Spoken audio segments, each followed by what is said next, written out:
Welcome. Sorry, I'm on my mobile here, so I wasn't able to slowly slide down the music and fade it into the conversation and into the podcast. I'm doing it all mobile right now. Let's see. Pull that off. Let me pull. Which screen do we go to? I gotta wait for Zach. That's Scuffed Hamlet. That's not the one. There's Zach. Hey, you got it. I was already here. We Oh, didn't okay. have to wait at all. Oh, gotcha. I saw your screen. Your camera was off. So usually when your camera's off, sometimes you're not at your seat. So I didn't know. But hey, Yeah. Zach, how's it going? Hey, pretty good. Yeah. Good. Drum and bass always gives me like a real positive vibe. So, Yeah. uh, if I I was if I'm in the same sonic space as drum and bass, I'm probably in a pretty good mood. If I'm in the same sonic space as drum and bass, I'm probably in a pretty good mood. Yeah. I like it. My favorite thing about music is that it like really can if you close your eyes and you don't look at shit and you just completely be inside the music, it can really be like a transportative experience where that's just like that's really all you're doing and you can really like merge with the energy of what the song is, and that allows you to actually like well you can literally create feelings that way. And I think like when we talk Totally. about like people like listening to music to get up in their feelings and shit like this, like in a certain way I think if you're like actually paying attention to the music it's impossible not to. It just evokes a different, a wide spectrum of feelings. And when we say that, we're usually talking about something that makes us like we're feeling sad or whatever. You know what I mean? But like, Sure. I like music that makes me feel happy or makes me feel really confident. That's what I really Oh, like. yeah. That's why I like EDM and I like hip hop. That's well, hip hop. It's not rap. Hip hop. And there's a difference between those two, really. But like, Dif differentiate. confident. Uh, so rap really has a whole lot of what's the I mean, you can never really do this question justice to somebody who really cares about the answer. You know what I mean? Because they're like they Sure. kind of in certain ways they hold the same space. Um, so rap is a style of speaking, right? And Mm. anything that's done when you take a lot of time, you don't even have to take a lot of time, but it pays attention to like the cadence and the words that are used, and like that's your rap. Like back in the 70s 80s we used to use this word a lot more to just be like the way a person talked or what they talked about. you know Whereas Mm. like the concept behind hip hop, there's a reason why they use those words. And like kind of the idea of the word that comes from basically the 70s or the 80s, hip, like I'm I know about it, I'm cool with it, I'm hip to it. You know what I mean? Yeah, Like hip I to the times on understand it. top of it. Yeah, so that kind of hip. And then the idea that like a hop can insinuate basically like either a rhythm or like your flow or the way that you do something, and being hip to your own hop sits at the core of hip hop. And so like that's really what those words originally, by the people who started using those words to talk about the music, that's really what they meant. And that's like Mm. that's not my definition. That's like literally like I've watched them talk about their definition, and that's what that's how they speak about it. And it really is so like it's interesting because we have like an emergence over time of what we've known as like conscious hip hop, but hip hop Mm. was very conscious in its very roots because the entire core of hip hop is being hip to your hop or conscious of what you do, and at the core of it sits a knowledge of self. And so that can be done in Mm. a lot of different ways because so like knowledge of self does not just mean knowing what you are or what you have been, but also what you want to be. And so you end up with this crossover between hip hop and rap in the spectrum of what you want to be. So rap talks a lot Huh. about aggrandized scenarios, right? Or what is known in Mm. modern times as it's capping a lot, right? Like it's basically like kind of blowing some smoke, like pulled up in my Ferrari, but he doesn't have a Ferrari. You know what I mean? Yeah. And in a certain way, like that can be fine. Like the idea of like a manifestation vision board is very much so like create an effigy of the things that I want, and probably be artistic with it even. You know what I mean? Yeah. And Creative license. in some kinds of hip hop, you talk about like what you want to be or what you're going to be. You know, a really really popular lyric that's oftentimes a hot take because of what it ended up being kind of a. Well, it was already telling a history, anyways, but it ended up becoming a bit of a prophecy too, which is when like Notorious B.I.G. said, "Time to get paid, blow up like the World Trade," right? So like the Mm-hmm. idea inside of this is that he's like he's this is a good lyric for some reasons. The reasons why it's good is cuz it is like he's hip to what he's trying to do. He's trying to blow up. He's trying to get bigger. He believes in himself that he's going to do it soon. Then in the typical rap style, he brings some type of linguistic connection to something that makes it more descriptive or more visceral for the viewer that is not the person experiencing the emotion. And in that case, he does it by referencing like the bombing that was done in the lobby of the World Trade Center, which was in pretty recent times to that, and that like the idea really kind of simply that like a bomb blows up. In modern days, like modern lyricists, like if you're like about to blow up like a bomb, like they're like you're fucking terrible. Like we've heard that for 400 years. You're Right. terrible, right? Like Yeah. that's a bullshit lyric. But very much so inside of this specific Notorious B.I.G. lyric, which is highly regarded as being like a high quality lyric.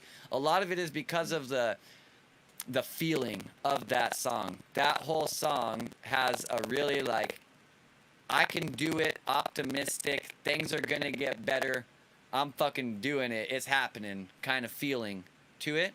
And Yeah. just like the beat itself brings that. It's kind of like this funky, like more like upbeat kind of boo boo doo boo doo, you know, kind of beat. That's not exactly how it Mm. goes. I'm kind of spacing exactly how it goes at the moment. No, it sounds dead Nevertheless, on, man. I'm not gonna do it justice anyways.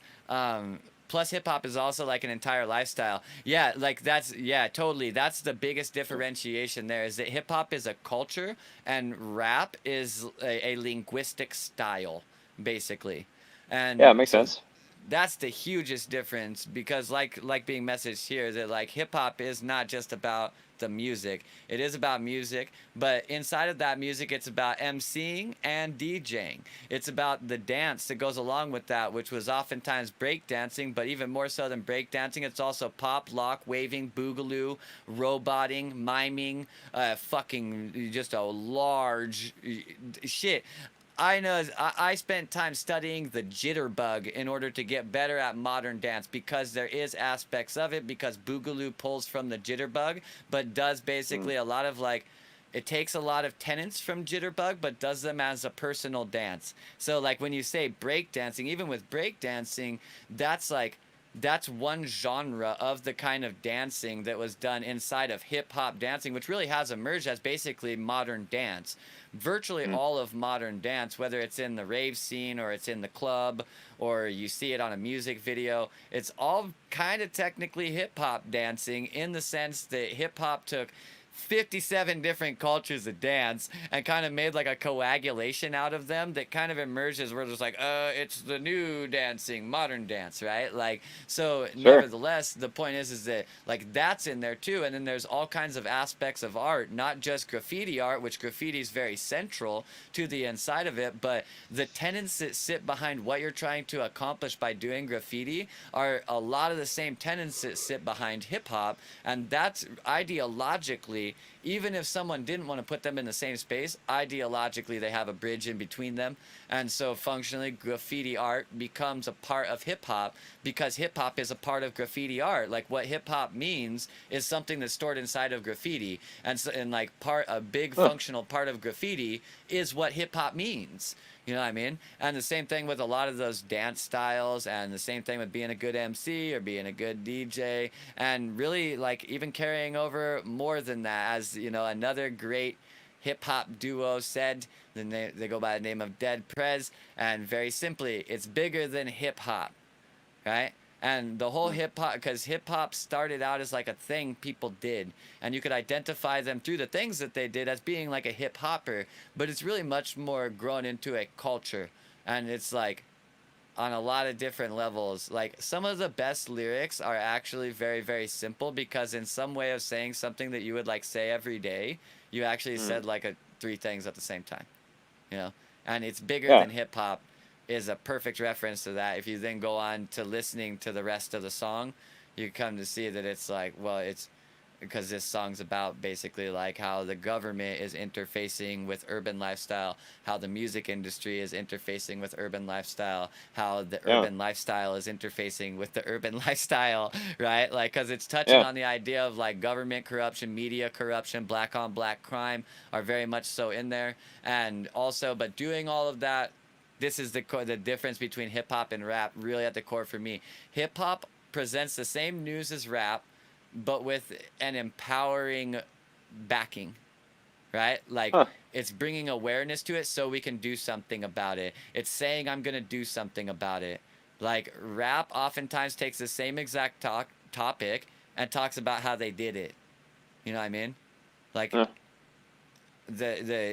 where a lot of people will draw into, they used to like to say that like hip hop or rap was all about like killing people, right? Like this used to Yeah. be Yeah. said a lot in like the 90s. Well, like a rapper will basically, based off this ideology, a rapper will basically say that they did kill someone, and a hip hopper will say that they are going to kill someone. Now, where the hip hopper usually leverages more of a, I guess you could say like a linguistic skill or just poetry with it, is when they say that they don't actually mean they're going to go and physically kill them. They mean like a bunch of other things, not the thing that you're thinking that they're saying. And that's like the little game that they're playing, and this is like a respect for the craft and pushing themselves to be able to do something difficult, you know what I mean? Which Okay. is at the core of hip Since hop. since you made that differentiation, that when talking about killing somebody or having killed someone or killing people, where does Eminem fit in that? Where he's on a track killing his mother or whatever, like the whole dynamic. Eminem's capping all day long, dude. Like Eminem is a rapper, big time. Now he's a Mm. fucking lyrical swordsman, right? Like he is very, Mm. very good at making words go together. Maybe the best, right?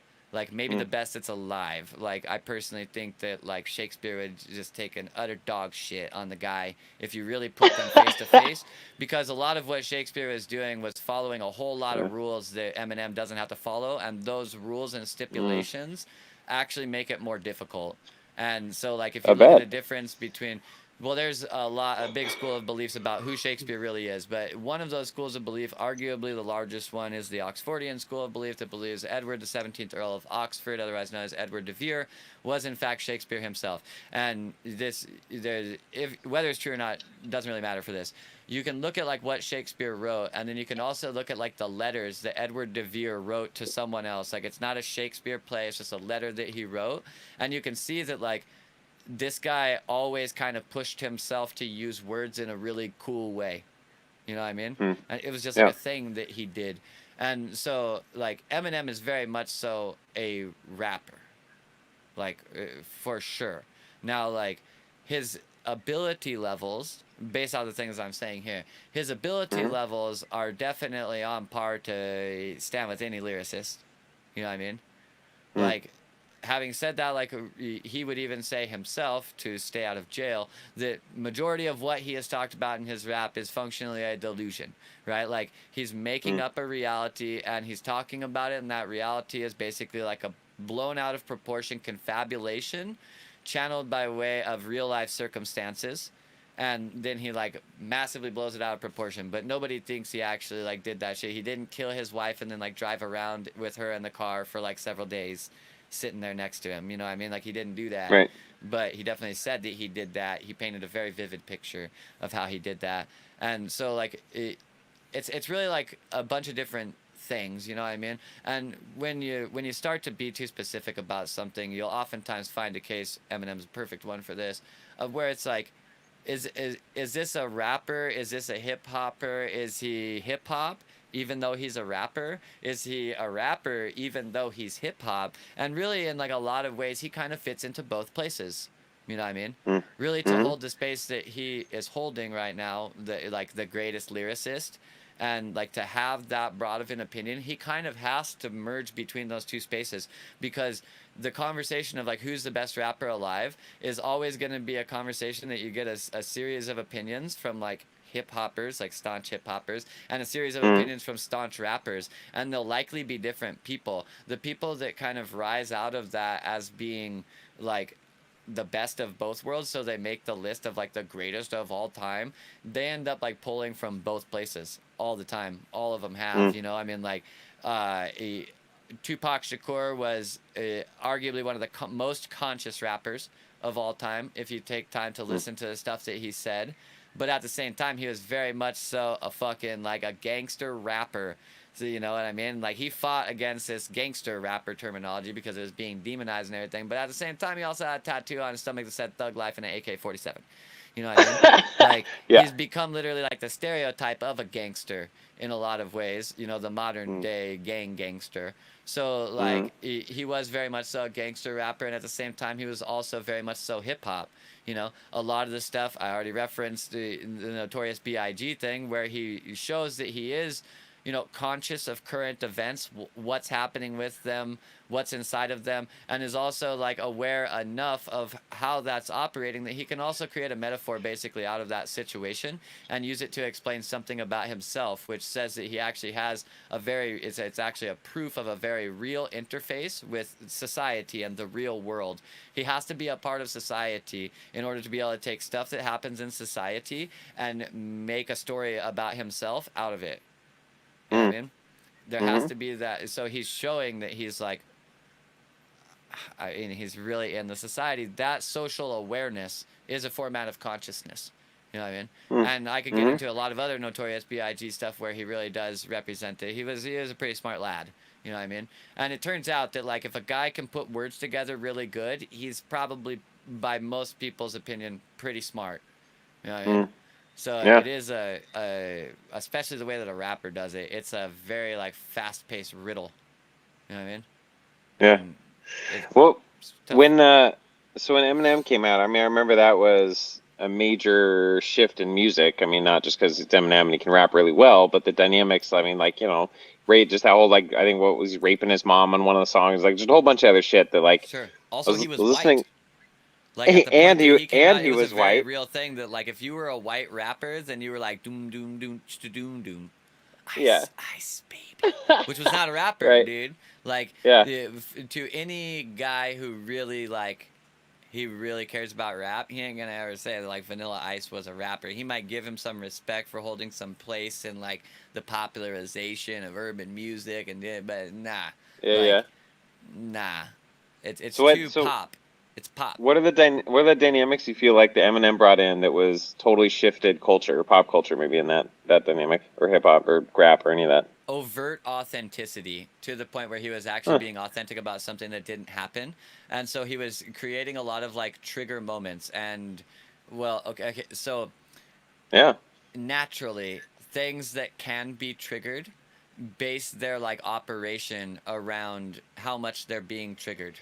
It's a thing that happens everywhere with psychology. So when Okay. something is getting picked at more or being pressed on more aggressively, the organism has a tendency to become more tolerant to that type of perturbance, right? So by coming with this, and he took a lot of topics that were very well, they were a topic that people talked about, but he like went fucking hard on them. You know what I mean? For example, I what's the topic people talked about that he took harder? I mean, well, first and foremost, like spousal abuse, right? We've already touched on Mm. that one. He took spousal abuse from the idea that, like, you know, well, maybe if things went wrong and like I wasn't really minding my p's and q's and I was a little bit tipsy, oh fucking yeah, I guess it's true. I did. I backhanded my wife. You know what I mean? He took that to a whole nother level. He was like completely sober, clear, wrote a song about it, definitely killed her. Here's how I did it all kinds of fucked up ways. Hear about it again, hear about it again, hear about it again, and then I did some more stuff with it, and also hear about it again. You know what I mean? Yeah. And that really Yeah. like Yeah. aggressive prying on that in an odd way, which I think may be counterintuitive if you haven't thought about this before. But once you've thought about it, you're like, oh, okay, that makes sense. By prying on that thing like that, it actually opens up a space for it to be talked about and for it to like come Yeah. to the surface, and it normalizes its existence inside the dialogue. And Yeah. so like I mean he sold a lot of copies, you know what I mean. He had an Mm. influence on the world in a lot of ways. He changed the way people talked in a whole lot of ways, you know what I mean. He changed the Yeah. whole idea of like, will the real Slim Shady please stand up? Is the concept that he had already made such an effect on the world that there was just a shitload of imposters. You know what I mean? So Yeah. Yeah. imitation may be the highest form of flattery, but it is also what someone does while they're basically trying to steal portions of your identity to turn themselves into something better than what they understood themselves to be before. This is why people will copy what you do. And like Yeah. this is why really like well like the most effective in terms of sales, like lifestyle mindset, business, finance, success coaches, or even you could go into the realm of like physical training, are ones that like they already look or do the things that make a thing look like they have what you want to achieve, and then really like you interface with them in an attempt to basically like buy those things from them, and the real credibility that exists inside of their ability to be able to teach you how to do that is the fact that they are that themselves. You know what I mean? Mm. So nevertheless, like when someone is like really overtly about it like that and really open with it, it opens it, and that normalization brings some shit around with it, right? Like it probably brought with it a spike in domestic violence, but in a certain way, like when so okay, so alchemical mindset. When you're going to remove impurities from something, you have to leave it into a space where the impurities and the purities can separate from one another. And when that happens, generally that's understood as the impurities rising to the top so that they can basically be sectioned off and removed, right? Yeah. When that happens with a societal issue such as spousal abuse, the rising to the surface of that actually includes an increase in its happening, right? And it's not really actually an increase in its happening so much as it is an increase in your hearing about it. But Yeah. very much so it will be perceived as an increase in its frequency. And but that's really like the thing rising to the surface is becoming more apparent. It's not like staying in the closet anymore. You know what I mean? Mm. It's pushing out Yeah. more and more and more. Realize like say like 20 years ago, one of the things that Eminem picked that big time and very much so helped, and all these people should, in my personal opinion, be thanking him, but they were actually probably hating him because he should be thanked in like the negative space. He helped Mm. fucking gays get rights like massively, dude, massively, because he Mm. brought like the concept of like bashing a dude for being gay way to the surface in a way that like gay people complaining about it was never going to do. It needed to be like someone on the other side of the fence that was being loud about it too. And now it was Yeah. loud on both sides of the fence. So no matter where you went, you fucking had this like homosexuality issue brought into your face. This forces people to engage that thing. And whether they liked it or not, it was going to be something that came forward. Fast forward to where we are today and realize that homosexuality is an extremely normalized thing in regards to what it was relative to what it was at that point in time. Like people were Totally. still very much so in the closet, and it was only like trendsetters, dude, pioneers of the space that were homosexual, especially males, that were coming forward and being like, look, I'm gay and you're still gonna fucking treat me the same way because that doesn't change anything. Just because I put my penis in a different hole doesn't mean anything. You know what I mean? And Right. so it's good that it normalized because at the end of the day, like some people are gay, man, like it or not. Like it doesn't matter whether you like it. If you don't like it enough, they'll just do it out of your eyesight. Like it doesn't matter. They don't give a fuck. You know, they really don't care what Right. you think. So it's a thing that's gonna happen. It turns out sometimes guys like guys, and sometimes girls like girls, and sometimes like they like, you know, we're gonna end up engaging this at other levels too because sometimes they like other things too that aren't that normal. You know what I mean?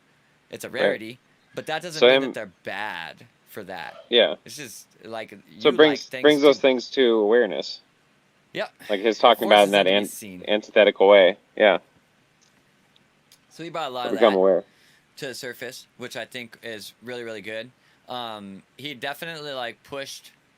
I think it's so. We talk a lot about how like modern hip hop is not that good, which is a farce first and foremost. There's plenty of underground hip hop and plenty of like MCs that have only even like came to be known in the last 5 years that are fucking tremendous. And there's definitely guys still producing hip hop that's like it's next level. You know what I mean?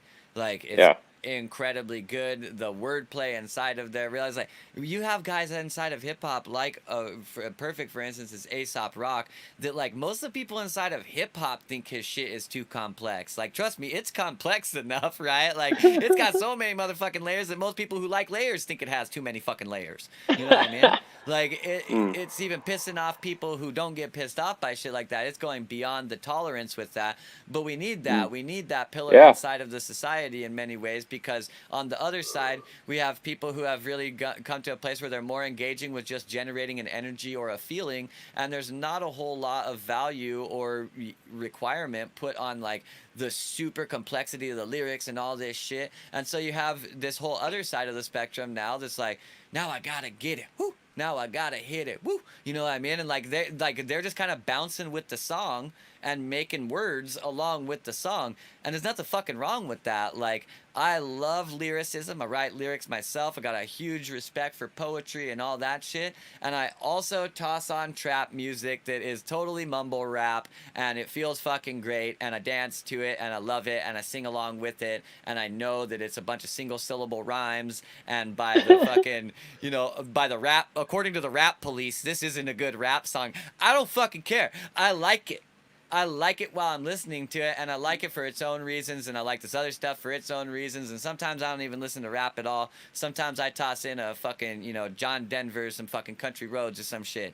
Like, it's all Yeah. about generating a feeling. Music is about conveying feelings through sound, and if you're like thinking that there's all kinds of logical stipulations to what it has to be in order to generate that feeling, you probably missed the fucking point of the music, realistically. Yeah. And that's what I like about music. It's like, it really doesn't care what you think about it. It cares how you feel about it.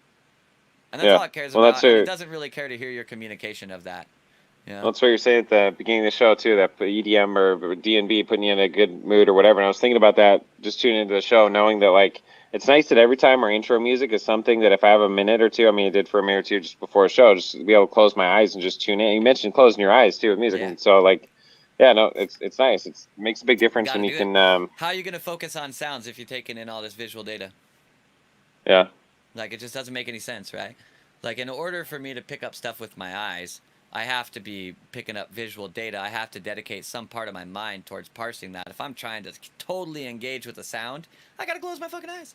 You know, this is inside of yoga as well. Like yoga mm, teaches you, certain formats of yoga. Generally, the more like esoteric formats of like breathing yoga and Kriya yoga, advanced Kriya yoga, and some that kind of, well, they're just formats of pranayama, but they don't really fall into any methodology. They're just like some thing that some guy did, right? But they're like very much so about blocking out the senses. One of the very common ones is basically like, well, mudra masking comes into this a lot, because you're really getting into the idea of like plugging orifices is mm, oftentimes the case. But really, like when I say orifice, I really actually mean like the orifices that are about getting stuff in, which happen to be basically the upper orifices. The lower orifices are about getting stuff out, right? Like it's mm, for the most part, like we put a penis inside of a vagina, but the real purpose of a vagina is that babies come out of it. You know what I mean? yeah, Like, so like you're inverting the function of the baby coming out, which is really the thing. Like you're not. It's mm, not really a good idea to stick things in your pee hole. It's not. There is significant implications of getting any kind of lacerations inside of the other hole. You know what I mean? Like yep, there's reasons not to do it. They're mostly exits. These are mostly entrances up here, which makes sense because it's like right where you're parsing all that fucking data in your brain. You want a quick shot, you know what I mean? So you get like you yeah, get your smells, you get your sights, you get your tastes, you get what you hear. Feeling kind of happens everywhere. You could say it happens on the skin, but if we felt like it, we could say then that the skin originates on the tip of the nose, and so it's all on the face. huh, You know what I mean? If you really sure, yeah, wanted yeah. to, like it's arbitrary Mm. where the skin is. It's the biggest organ. It's fucking everywhere. No, So I haven't. Yeah, never, I haven't thought about that in a while. nevertheless, Yeah. you can feel shit on your face, so you can compartmentalize all of it to your head. The entirety of the sensory experience can be compartmentalized to your head, and with that, like the idea is basically plugging all of the spaces where stuff can come out. So like you're plugging the nose, you're plugging the eyes, you're plugging what is the actual mask? Like you're plugging the sides of your mouth.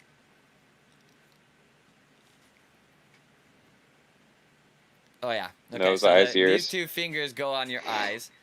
The ring finger goes on your nose. The pinkies plug the sides of your mouth, and then your thumbs go in your ears. And the idea is to basically plug all of these spaces so that you're having basically no data being input into you, and then you're just there by yourself. It's just the inside. There's no Yeah. outside flowing in. It's just the inside, and like Love the that. hard part to do with this like, and these are the types of like breathing that you incorporate this with the right breathing or not breathing, you get a very psychedelic experience because you're Yeah. already setting the stage for your mind to like have free roam of the senses because you're shutting down what you hear, what you smell, everything, right? Yeah. And Yeah. so if you're then also holding your breath entirely, which if you're really plugging the things, you can't breathe. But if you're also Yeah. holding your breath, you start getting weird situations that happen as a byproduct of holding your breath. But or different types of breathing can be done with this too. And you get like, but it's all about shutting off the sensory experience because that input is like convoluting the processing unit because you got what you see, what you smell, what you taste, what you hear, what you feel is all coming at you at the same time. So if you really want to tune in on something that this is why this is good for experiencing what you feel, right? And when we're saying feel, we don't mean like what I feel. We mean like what's the emotion being generated by my heart. You know what I mean? We're talking about an emotion. Absolutely. Yeah. Well, in your In order body, to everywhere focus else in on your that body. emotion, we shut down all of the other senses, which are all the external senses. Right? So you plug all of those things. You don't breathe. You allow yourself to sit in a space where it's just you, and the inside. It's just you, so you can see very clearly how you feel. What are you thinking about? What are you feeling about? What are you doing? Right? You shut out Yeah. everything else. Same thing goes if you Oh, really want to enjoy a love that. song. You gotta fucking close your eyes, man. You know, Mm. I personally take it to the whole level of like I don't plug my nose because I just don't breathe through it. I'll hold my breath. I will close my eyes. I will focus my sound entirely on the music, and I will basically try to not move at all so that I'm not evoking any type of feeling through my skin, you know, the tangible Yeah. touch sense. And so I Yeah. try to not move, try to not see, try to not taste, try to not smell, try to not intake breath. Yeah. And so I'm like just narrowing it down to like, what's up with this audio though? You know what I mean? Yeah. Yeah. I love that, Focus on man. the sound, man. It's all Yeah. about Yeah. focus. All about focus. This is one thing where like this is a thing I've been thinking about recently. I'm all into Yeah. animism, and what that means to me is that I spend a lot of my time thinking about like how am I the same and different from an animal, right? And so one of Mm. those that has been with me the whole time is dogs because I've had dogs for a really long time. But like thing that I was noticing recently was that like uh, so dogs are very like straight ahead creatures, as are all quadrupeds, right? Like they go forward, and even when Mm. they turn, they do like they operate in like a cone and they like deviate off of that, and that cone keeps moving with their center point, but then like they're deviating like that, whereas a human or a biped is more often than not able to make like really quick lateral movements. You know what I mean? Even just like the way Yeah. that your legs are built, you can make a really quick lateral movement, and that's very different than a dog. And that could also be looked at in the fact that like dogs have a tendency to be very, very good at focusing on something, whereas like humans struggle with focus, and humans also struggle with being like overtly tangential, and but that's Mm. showing like that ability to move laterally, and the dog does not have it, and then it's presenting itself very much so in the psychology, in the sense that we get distracted easy, we have trouble focusing, we have a tendency to tangent off of things, we have a tendency to fuck up like how we remember stuff because we've like kind of sidestepped the actual memory a little bit. It comes forward a lot of ways. It also has a whole bunch of blessings to it, and I think it's the reason why we actually have it, because it's Mm. helpful to go fucking laterally. This all came out of me like over explaining how the dog walks into the house to Jen the other night, because she was Mm. like, because like Red walked into the house and did it like all hella goofy or whatever, and like we started talking about what she's thinking about when she does it, but then Mm. like I went down this big ass fucking diatribe about how like for quadrupeds focus better than bipeds because they have to, like it's all they can do, you know what I mean? They have to Yeah. like rotate the entirety of themselves in order to move laterally, And so like cows, horses, goats, dogs, all this shit, it sucks at going sideways. You know what I mean? And Yeah. even on another level with that, like these things are also really shitty at like jumping up and down as well. So it's kind of a weird. Uh, I don't know what the fucking deal has been with YouTube lately. Jen's saying like, is anyone Yeah, it's else's a YouTube comment. cutting in now? I don't know what the deal. Everything is exactly the same. I have more upload than ever before, and it shouldn't matter because we're doing it through StreamYard. So technically, you do one upload and then StreamYard distributes it. Uh, Right? Everything seems to be like my shit's not cutting out at all to you, right? No, On not to me. StreamYard? You're good. Okay, You're clear. and you're Yeah. not cutting out at all to me. And so that means that like StreamYard is getting our data completely and capable Okay. of transferring it without like latency or loss. You know what I mean? Right. So we got that. But then it's on StreamYard to get it to YouTube, right? Right. And And StreamYard's so usually really good about doing alerts. Like even today, I think that's something about Facebook. Like they're really good when they're not interfacing with a third-party yeah, system very well, letting you know. Yeah, and then said shit about YouTube, so that's interesting. I don't understand what the deal is. You know, I really don't. I don't know. Has it been every episode or just like certain parts of the episodes? I don't know because I'm doing the I don't episode, know. I'm not watching it. You know what I mean? Yeah, well, maybe I don't know. Yes, we have to maybe Joe will know. Okay, here's the other thing. That's so So weird. Facebook user is okay. At least it shows us. People can see what we see. So I don't know why some Facebook people come through as Facebook people. It shows their name and their avatar or the picture. But then other people are Facebook user, and so like just so you know, like what if there's questions we answer, we may not know who you are. That I might be think why. when it has their name and it says Facebook, they logged in. Wait a minute. Yeah, that's what I'm saying. If they're Maybe watching not. on I don't know. Facebook, Actually, if they're watching I it, don't know. yeah, because I It's think you weird. could log into a Facebook or YouTube channel, like when you just click on the show on YouTube or StreamYard. But if they're watching it live off the page on Facebook, they should be logged into their Facebook to watch it live, so it should be automatic. So I don't know. Yeah, I had to switch Facebook. Yeah, I somebody don't else get though. it, dude. Is your I Facebook don't know. public? Yeah, Okay. Then where's is this yours? link? Link. Copy link. Yeah. Yeah. I'm gonna I've never. drop I've a link in the chat. If anybody is not watching on Facebook right now, there you can go and watch it on Aaron's Facebook page, where it's apparently not cutting out. Yeah, I don't know what the deal is with YouTube. I don't watch really any other streams on YouTube. Um, yeah, I don't really either. I mean, some. I don't think. I don't know. Well, we'll see how it goes. yeah, Hope it digital space fixes itself. And put a yeah, good word in for our buddy over at Google AI, Zach. yeah. I mean, in the long run, it might just be in our best interest just to like stream on a Twitch channel. At least Twitch. also, can't because then we do one more, or we could do one Facebook, one YouTube, one Twitch. Yeah, that's how it would have to be. Yeah. So, yeah. Well, I mean, if it's fucking lagging out on YouTube, what's the fucking point of doing it there? You know what I mean?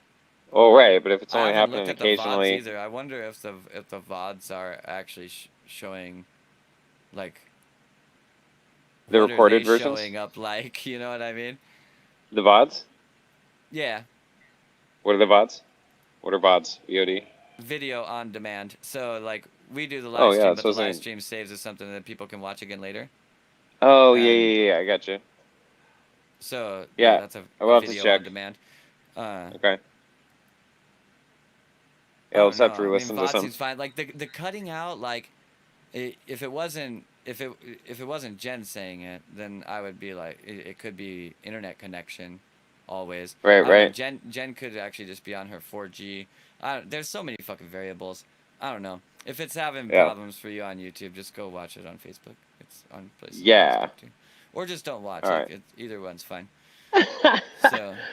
You could We've just got go it listen to addressed. music, man. There's so much good music out there. It's amazing. Like every day I spend some part of my day just like really fucking appreciating music, and I'm just so happy that it's on this fucking planet.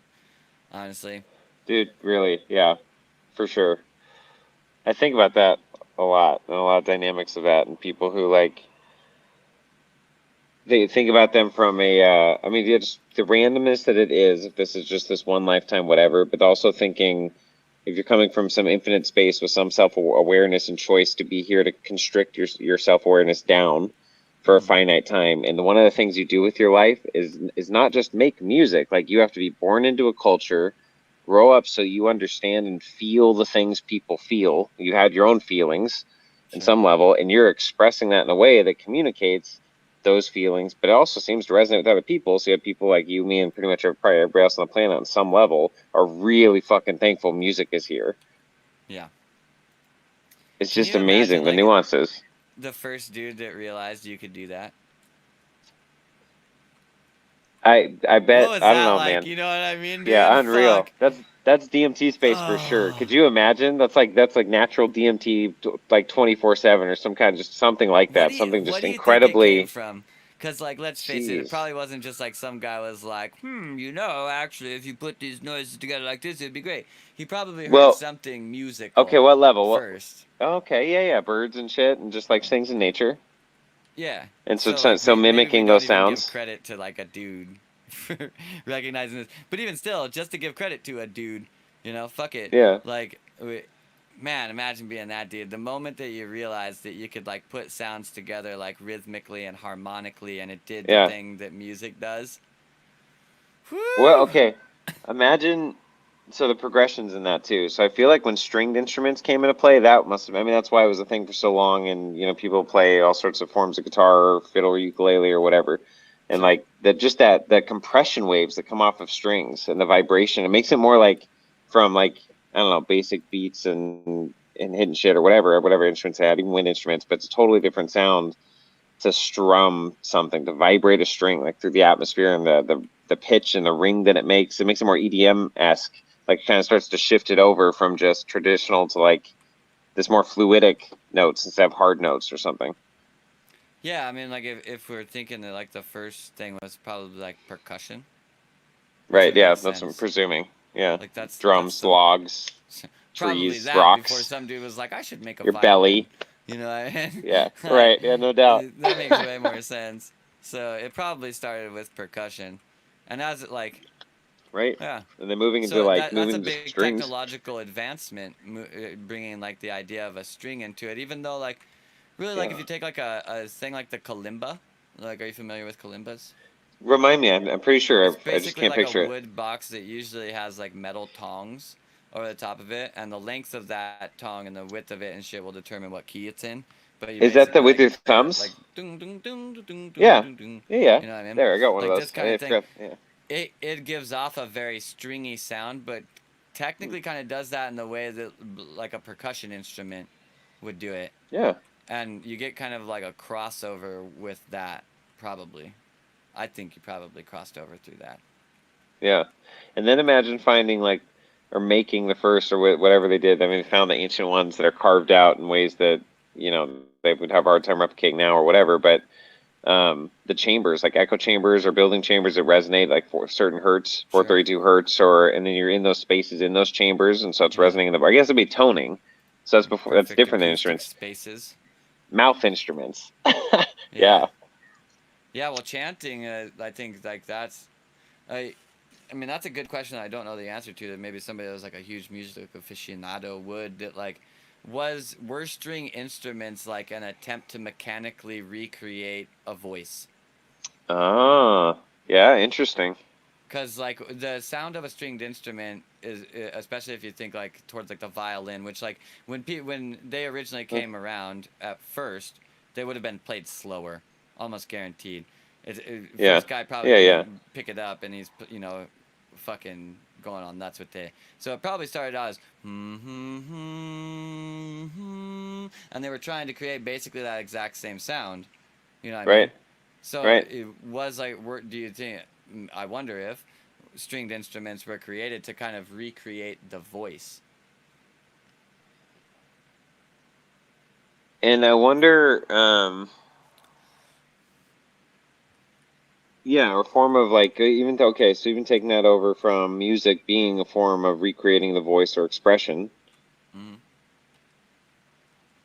and music. I'm just trying to figure out like where did music generate? Like the chicken or the egg? Like I don't even know if it's that simple. It's like music a spontaneous thing that happens among humans. How many humans? And once they've gone through certain things, that happens. Yeah, Like like how many humans does it take to make a music? Yeah, before music emerges in a Right, culture, yeah. or like, Yeah, we it's need to amazing. ask It's the just guy this who like makes thing. the civilization games, dude. He could tell you like exactly what requirements you have for your civilization before you unlock the music skill tree. Yeah, no doubt. Yeah, then you Like, need to make oh sure yes, that you build yeah. a university before you can build a music hall. You have to. Yes, you have to be a second age culture before you unlock stringed Yeah, instruments. I love those games. Yeah, Makes it that would make logical, the world lays a it lot out. easier. You know what I mean? But yeah, It's really weird think that we about it. could It's like like, think about the world like that though, because that's really like the kind of the question we're asking. We're like, what benchmarks does a society have to reach before it becomes musical? And that's the same question that Sid Meier's had to answer in order to put some kind of logical rule set on Civilization, the game. well, so like, yeah, Sid Meier's Alpha Centauri. Who's there's a bunch of that shit early on. But like, music, mastery of music, or the school of music, or learning those things, or being able to teach it through progressions, because there's enough musicians that have accrued to that time. But like, just the idea of that spontaneous creation of the infinite. I mean, I say these words because it's like I don't have a way to explain it really. So it's like Right. beyond my grasp yet of like where this fucking really comes up into the conscious mind and expression. It's just, Yeah. but it's amazing, and every generation's always ever had it, as far as we can tell.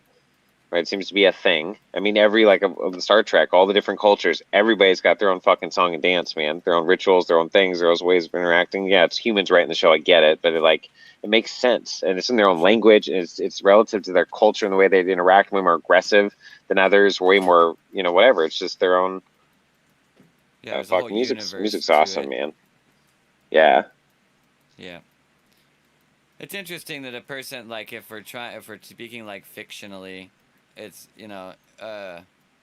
it's very easy to believe that a person could create their whole like own like universe if you're talking about like writing a book. You know what I mean? yeah. Like Tolkien's and But like the Elvish songs, and they did in Lord of the Rings. Those are really well sure, done. yeah. I mean, or Beautiful, a lot of even them. just like simpler in the sense that like really anytime a person writes a story, they kind of sculpt all of the important information of like what that universe is, and Mm. that kind of determines how that universe can go and the rules and shit inside of it, right? They're basically setting all the axiomatic agreements for the existence of the space through Yes. their but they're just creating them, and it's like fine to believe it that way, but then when you start saying that like a person could do that with their own life, it's supposedly at that point in time becomes like some type of spiritual conversation where maybe or maybe not it's true, and I just don't really understand where it crosses over, because it seems Yeah. exactly the same to me. And I mean, like Carl Jung saw this the same way, in the sense that he believes that like you were writing your own story, and that Mm. Jordan Peterson also believes the same thing, because he totally believes in the idea of like self-authorship, and he has a whole fucking book Self-authorship about it. program, man. Yeah, Yep. he literally teaches a whole fucking course about self-authoring. So it's he definitely like, I mean, these are pretty smart individuals that I'm listing there, Yeah. that really believes that you have the ability to functionally write your life the same way that someone would write a fictional book, even with the same storylines and everything. Both these guys go in depth into the exploration of like the hero's journey, because if you do write a book about yourself, you're probably gonna write that one. Like, that's usually the one people write. Like, you don't want to write the book about being the guy that got screwed over. You want to be the champion of everything, right? Like, that's what everybody wants to be. So Yeah. you're going to end up writing the hero's journey then with that, or at least you're going to be subject to writing the hero's journey, at least in so much as the end goal that you're looking for from your story is that you're the hero. You know what I mean? Mm. And so, like, but it then pays to be aware of like, well, what is the hero's journey? What does that storyline usually go like? Because this will tell you inclinations that you're likely to fall into. The person on the hero's journey, like, being a hero is great and everything, but in order to have a hero, you have to have something for it to save. So while the hero might be all great and everything, there has to be some type of problem, an antagonist has to exist in order for this protagonist to really do its job and be heroic. So if you're playing out like the hero's journey thing, you're kind of also buying into a certain level of divisiveness in your reality, where you're going to find Mm. something that needs to be changed, overcome, battled against, conquered, Mm. whatever way that you want to look at that. Because really, at the end of the day, you're just playing out the hero's journey dialogue. And almost everybody is doing this with their life. Some people just do it with like really small, what some people would consider small things, but to them they're the same size. It's the thing that matters.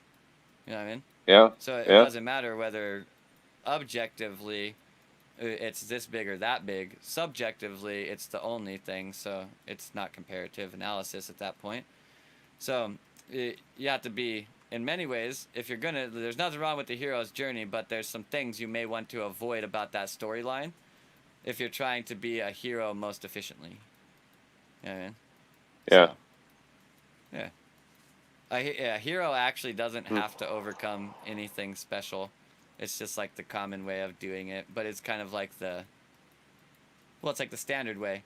It's like using, I'm gonna blow up like a bomb, right? When you're rapping, like, yeah, you can say it, but like that's not that clever.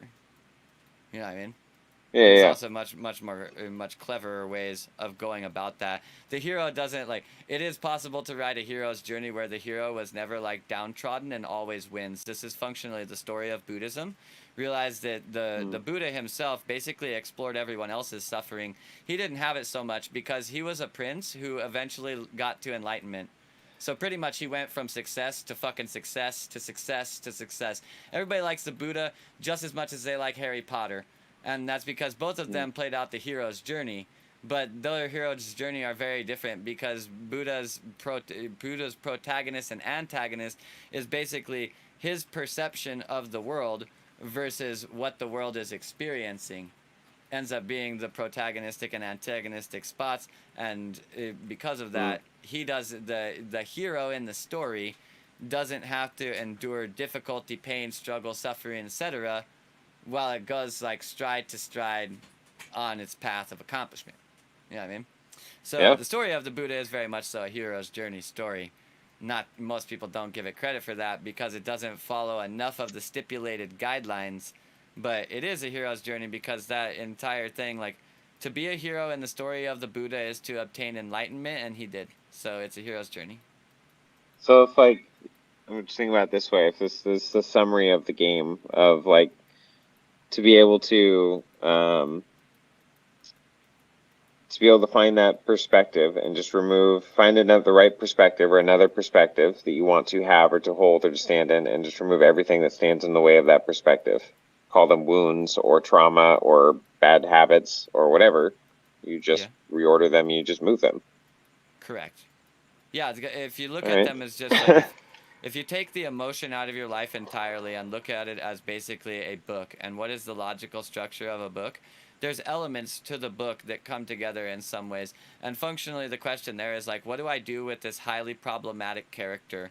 And then the question becomes like, well, does that character serve a purpose to the story? And more often than not, the highly problematic character in your life is actually going to serve a very core purpose to the story. So you're probably going to keep them after this analysis. But should you do that analysis and you're like, no, actually, they are there for no fucking reason whatsoever. It's just like this annoying. It's like, okay, so part of the reason why people hate the Jar Jar Binks character in Star Wars Do it. is Do it. because he actually didn't have any purpose. So it's one thing if they were like, if they were the fool, but the fool played a purpose, then the people will understand their reasoning for being in the story, and they'll be much more like accepting to them because of that, because they actually play a role. Star Wars and the tone of the movie didn't really need this jovial character that carries you through it.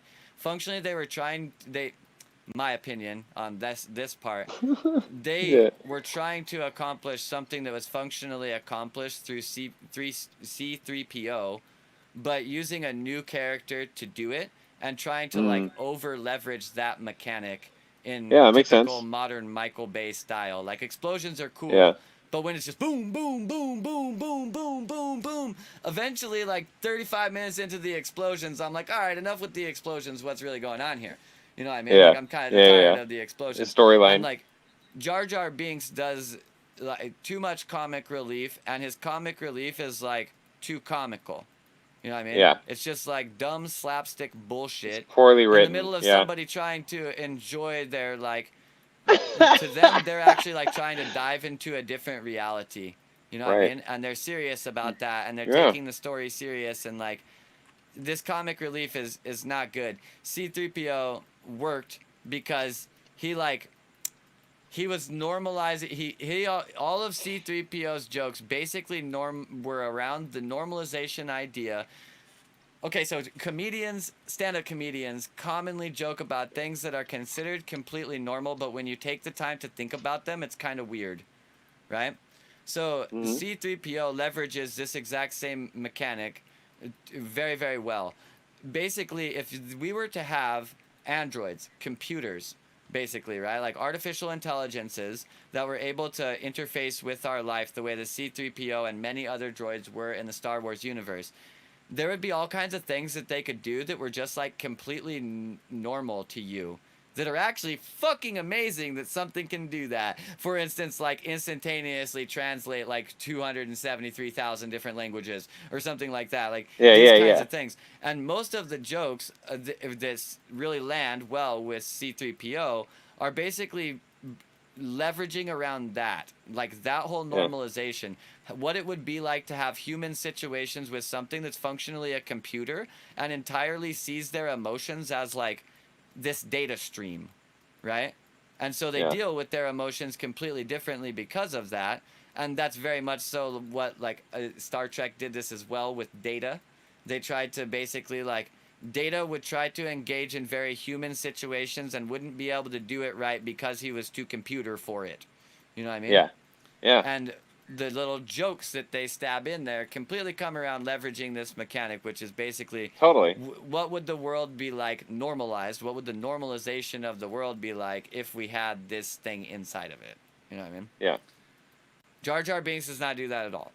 Jar Jar Binks makes stupid fucking Not even a jokes little. that are not Yeah. necessary whatsoever, and the whole time from the inception of him, like I could understand him being in like 5 minutes of the movie. Like Yeah.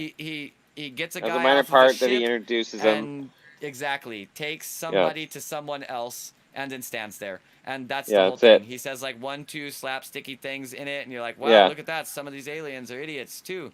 You know what I mean? Yep. And You're like right. that would have done the thing very well. But he Yeah. kind of almost became like a central character, Okay, what? and it Okay, was just imagine that's a hard imagine if no. they had him. He should have been like the king. Remember that? Because he introduced him to the underwater king or something, a whole kingdom or some shit, right? Right. So what if the king that was like his retarded little brother or something, or step brother when he showed? That's the role he should have played. They try to shut him up because he make these dumb jokes, and even they're embarrassed of him. Like, shut up, Sure. get Yeah. back in your cage. Like that would have been more Yeah. fitting for his role, but to have him as a semi-main character, it's like, dude, what the fuck? It was awful. It Yeah. was so bad. It was one of the worst like Not the parts of best that design Jar decision Jar. there, in my opinion, man. Yikes. Yeah, So. so that whole those whole first three movies. I mean, were they? I mean, I wasn't like super into Star Wars, but like I liked it well enough, man. And then like I was excited to see when the new ones came out, but like they were not Who good wouldn't at want to be a all. Jedi when they grow up, dude? They do a bunch of cool shit. Well, It's like fuck, yeah. Jedi But stuff the is movies literally though, just like technocracy, distant future magic. That's all it is. yeah, yeah, It's yeah, the exact same story that goes like, did you like Merlin and King Arthur? Oh, you did. You like the fact that he could change the weather and summon forth a dragon and shoot lightning bolts? Yeah, he's a Jedi. It's the same thing. yeah, You know what yeah, I mean? It's the fucking yeah, same thing. dude. It's a wizard. I was watching on That's why I they're don't know wise. some videos. So like the older generation of Jedi, they're talking about the eras of Jedi and like the different like the ways they've changed allegiances over time, their belief systems over time. Is that's how it come across or whatever for Jedi. But anyway, Yeah. he was talking about back in the era, and he was showing some artwork of different Star Wars offshoots and whatever I guess. But back when they had to wear power packs for their lightsabers. Uh, I was like, holy shit! Like that makes sense. There's a yeah. generation in there, a technological gap, or they're whatever. Like Yeah. they wear these power Now packs. it's fucking like it's all LED and shit, and it has like a fucking watch battery in it, and it lasts for Yeah, 11 no years. doubt. Yeah. Yeah, or forever, Back. or fucking whatever, man. Those shit, that Yeah, shit. it's actually just got that the same shit that they put in watches. The kinetic, it builds kinetic energy. So as you walk Yeah, around with yeah, the lightsaber, it powers it up to make light. You know what I yeah, mean? The more you yeah, fight with it, the harder it glows. dude. It's like I still haven't looked into. I don't haven't heard it explained or I haven't connected to modern day economics. But like dilithium crystals is what powers the warp cores and shit on Star Trek, right? I'm like, Uh-huh. what the fuck is dilithium crystals? I get that it's rare because they have to find it all the time, especially when That they're would be 7 years. it'd be Good. lithium. It's two like two of a molecule made out of two bonded lithiums, right? Okay, yeah, I guess so. Is that? But it's a metal. It talks like the crystal, obviously, but it's like crystalline metal shit. It sounds like dilithium, or not dilithium crystals, dilithium. I don't know, or I don't know what the fuck it is, but it's dilithium, and it's just a thing they constantly have to refine, and they use it for their warp core This shit. is the best thing about stuff like that. Those fucking storylines, those specific stories are so well fleshed out. You want to know what a dilithium crystal is? Trust me, Yeah, somebody wrote an it's article about definitely it. on the internet. Oh You know yeah, what I mean? several, or people know. Uh, There's dictionaries and It's shit. You an looked up? invented material which serves as a controlling agent in the faster than light warp drive. In the original series, dilithium crystals were rare and could not be replicated, making the search for them a recurring plot element. According to a periodic table shown during a Next Generation episode, it has the atomic number 87, which in reality belongs to francium, and the chemical symbol DT.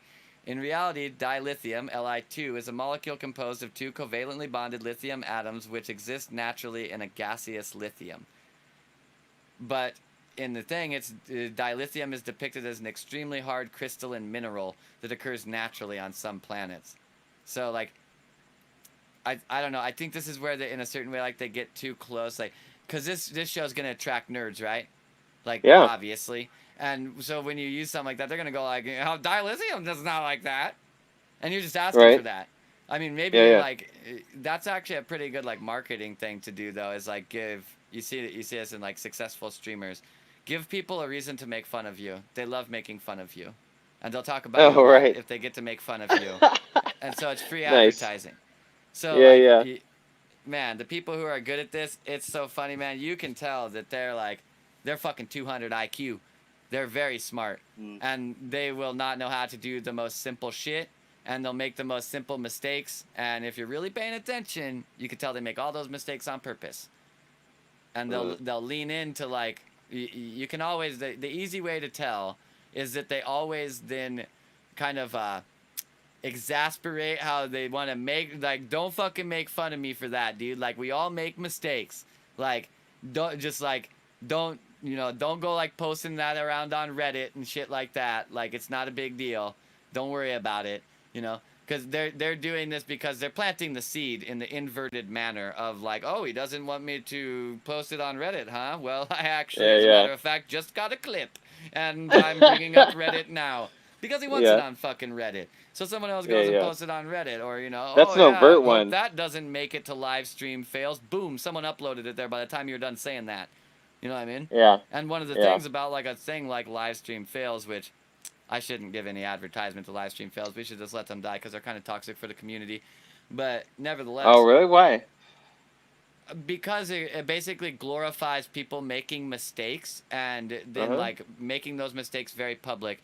If there was also like a livestreamwins.com and Oh, I that was gotcha. just Yeah, yeah. equally More as like balanced. trafficked and stuff like that, then it Yeah. would be one thing.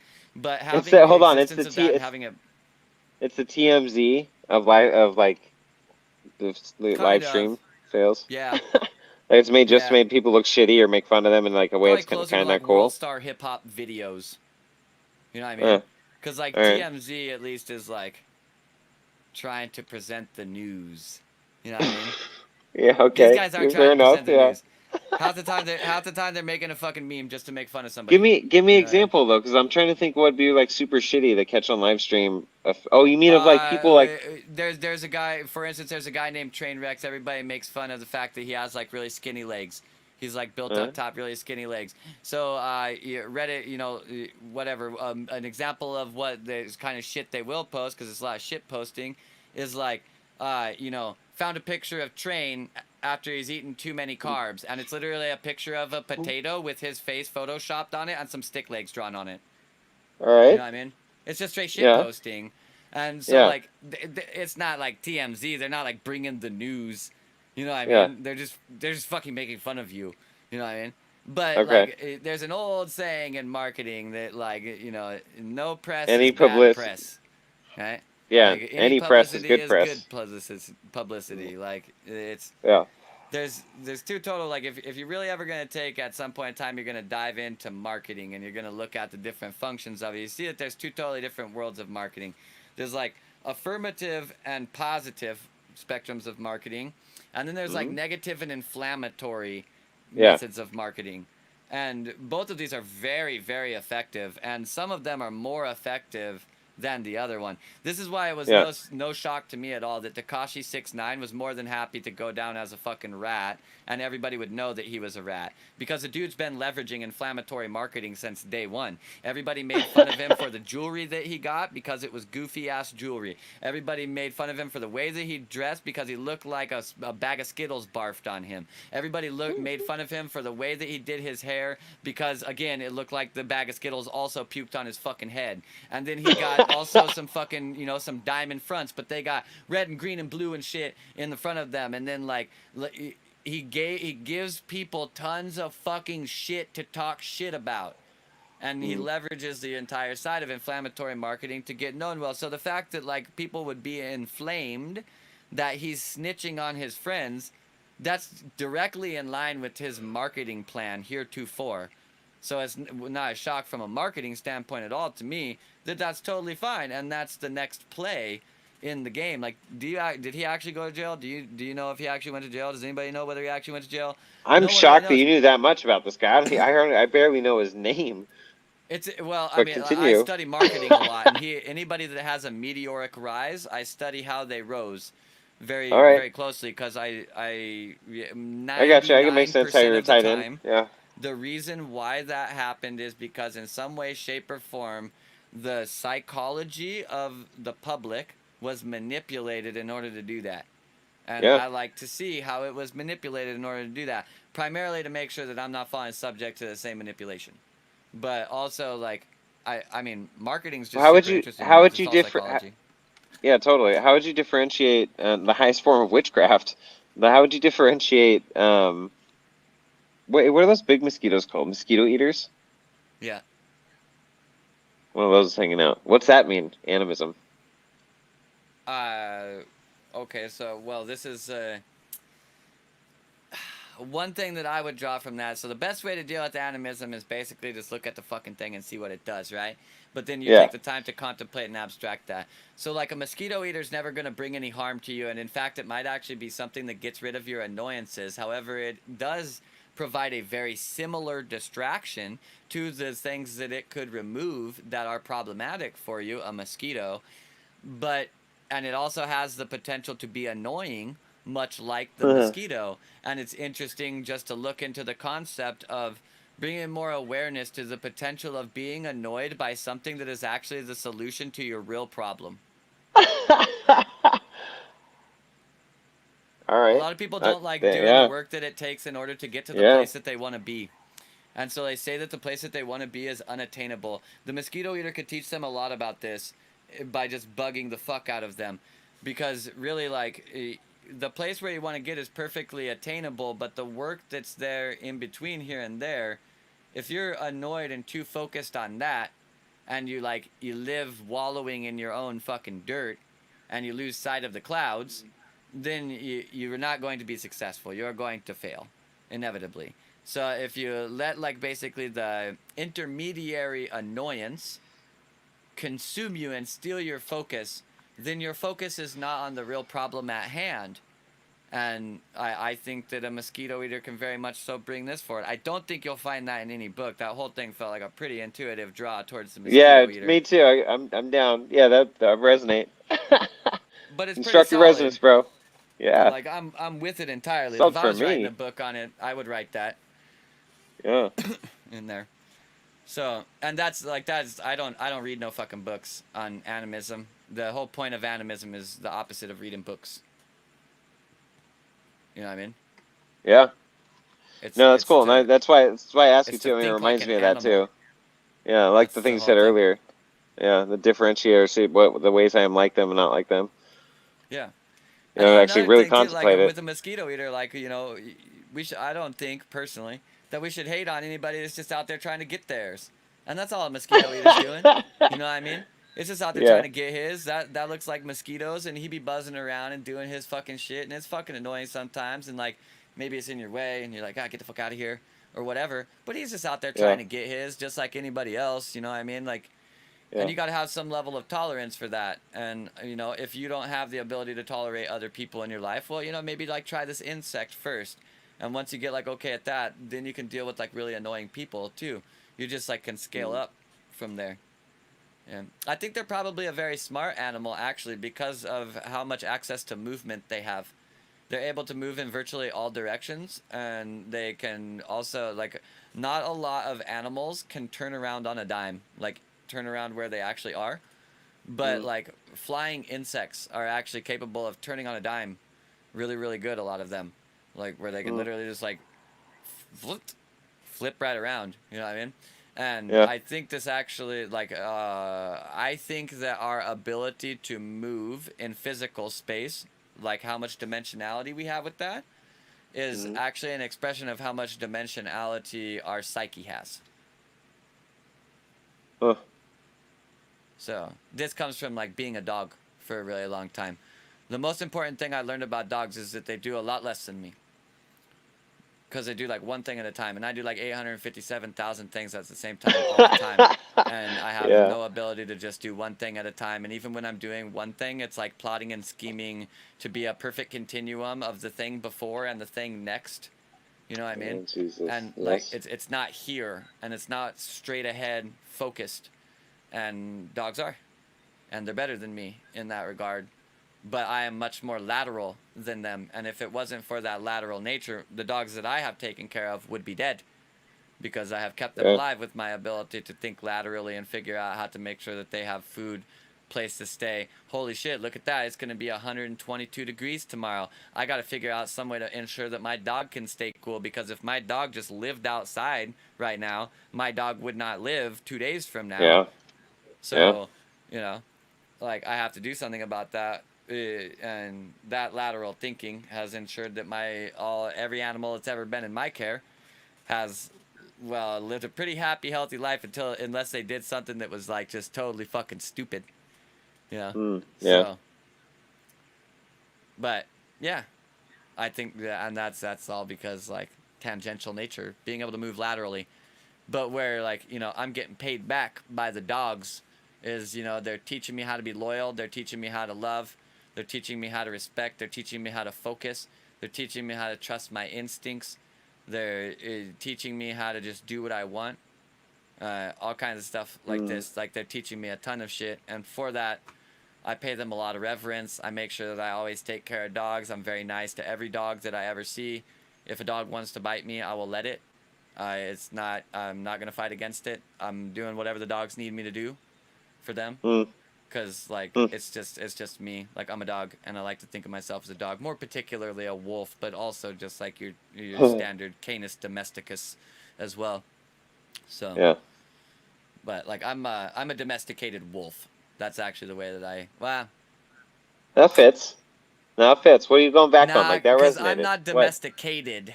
I'm a, No. Oh, I I'm a didn't think it in the wolf negative playing. term. I'm a wolf playing domestication. There you Would be go. a better way of putting it.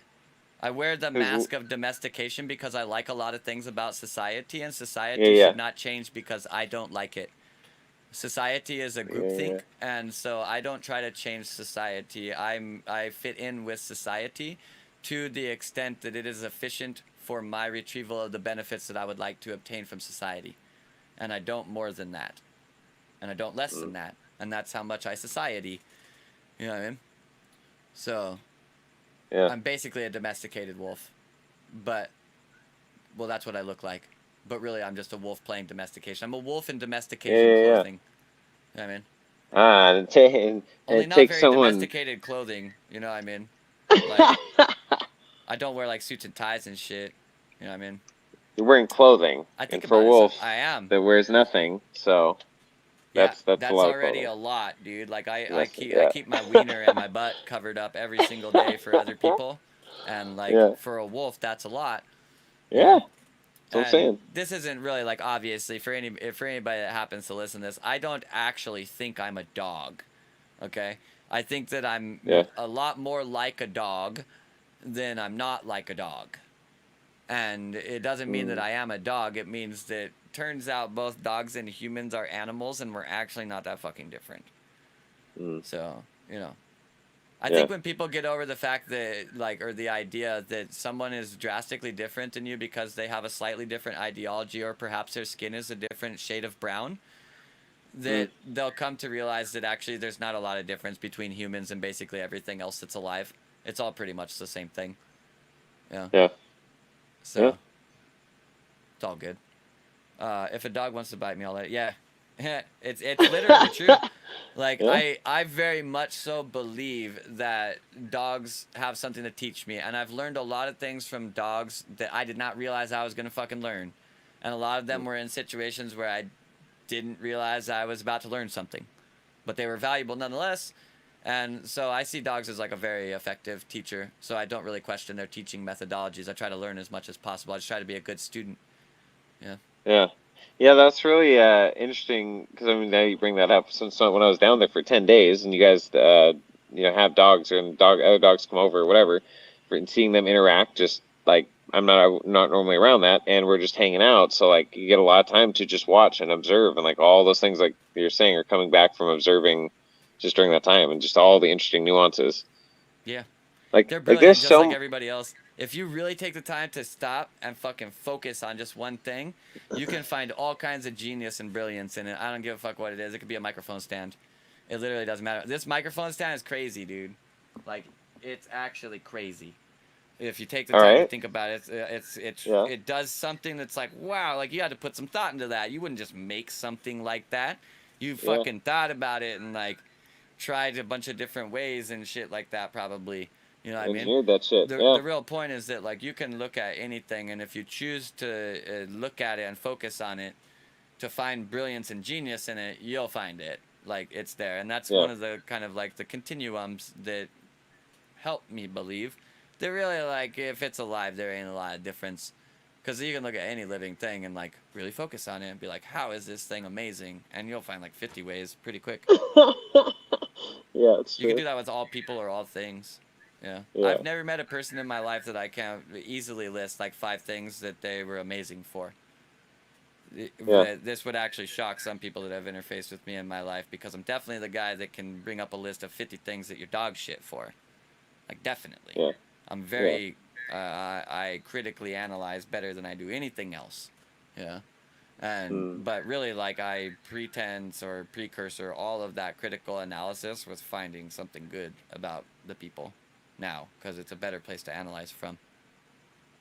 So it's all just a Yeah. functionality thing, like a dog. Hmm. I dig the hole that way because it works better. Yeah. That's it. That's the whole reason why a dog digs a hole like that. And like what exactly?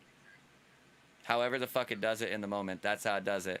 I've seen dogs like kicking dirt out of a hole with their back legs, with their front legs, pushing it out with their nose. I've seen dogs picking up dirt in their mouth while they're digging it out and then also dropping it out with their mouth at the same time. I've seen dogs roll in a hole in order to make it deeper, just like the sheer friction from them rolling like fucking crazy just progressively makes the hole deeper and deeper. And they're clearly like digging a hole, you know what I mean? Yeah. But Yeah. they dig a hole the way that in the moment they have decided that's how the fucking, that's the way to do it right now. Yeah. Yeah. So, yeah. They just love what they Dig do, it. dude. They're just trying to have a Yeah. good time. That's what I've taken from dogs. Is it like Yeah. No doubt. they take whatever they got right now and they try to have a good time with it. They don't really spend much time like bitching about how it is or anything. They try to have a good time with how it is right now. And Yeah. fuck, dude, like I'd actually we should get off after this because if someone watches this whole episode, this is what I would like to end on for someone to think Do it. about is that really like you could the maybe the greatest thing that you can learn from a dog is really like its ability to be just in the present moment doing what it's doing right now. And where we really fail at that is that we're like trying to make it be something. You know what I mean? And we have a Hmm. preconceived notion of what it's supposed to be before, after, or during, when really it's much more functional to get into the situation, observe it, see what the rules are of it, work to the best of your capacity inside of that rule set. It literally just like honors the environment and honors the space that you're in. And I think you will find that if you honor the space that you are in, the space honors you more because that is another relationship that is definitely transpiring. And when you care about your space has a tendency to care more about you. So, and I care about all of you because you're in my space and you're part of my space. And Aaron, you too. You've helped Yeah, build my me too. space in certain ways, like microphone stands. Yay! So, Yeah. I really appreciate that, and I appreciate you, and talking and stuff. Me too. So, thank you for that. And thank you anybody that's viewing. Yeah. Like, subscribe if you feel like it, or hit notifications. We do other things here. We got other social media stuff in the description. And if you really care, you'll go do all of this on your own anyways without me saying anything about it. So, do it. Don't do it. It's all good. Love y'all. We'll see you on Wednesday. I think it's Wednesday. Love you Or guys. maybe it's already Wednesday. No, it's already Yeah, Wednesday. Friday. Friday. It's Friday. My bad. I thought it was Monday, boys. Girls, I fucked up.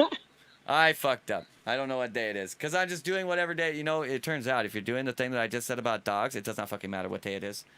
The day of the calendar is never a question that you ask yourself when you're literally just like, okay, well, where am I at right now and how do I do it? You never go like, well, first of all, hang on. I knew it. Thursday, September 12th. I knew it. Like, you never do that. Yeah. That's never a pertinent piece of information to what you're doing if you're staying in the moment. So if you're worried about what time it is, or what day it is, or what you gotta do tomorrow, or whatever, you probably already missed the boat. Maybe go back to the drawing board. Yeah. All right. Well, I guess we are out of here.